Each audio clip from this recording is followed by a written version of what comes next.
ఇక హైదరాబాద్ చర్లపల్లి జైలు నుంచి విడుదలవుతున్న ఖైదీలకు కీలక సూచనలు ఇచ్చారు జైళ్ల శాఖ director general Soumya Mishra. Jail నుంచి విడుదలైన తర్వాత కొత్త జీవితం ఆరంభించాలని కోరారామె. కారాగారంలో నేర్చుకున్న నైపుణ్యాన్ని సద్వినియోగం చేసుకుని జీవనం కొనసాగించాలని తెలిపారు.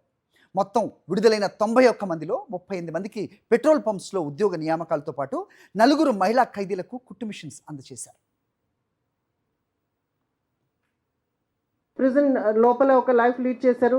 బట్ మీ రిఫర్మేషన్, మీకు ఇచ్చిన స్కిల్స్, మీ ఎడ్యుకేషన్ ఇక్కడ సీమితంగా ఉండకుండా జైల్ గేట్ తర్వాత కూడా అది మీతో పాటు వెళ్తుంది.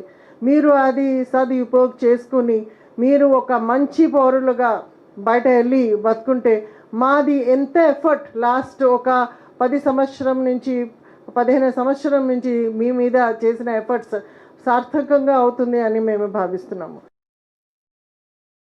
మరిన్ని అప్డేట్స్ కోసం ఛానల్ను సబ్స్క్రైబ్ చేయండి. నోటిఫికేషన్స్ కోసం బెల్ ఐకాన్ పై క్లిక్ చేయండి.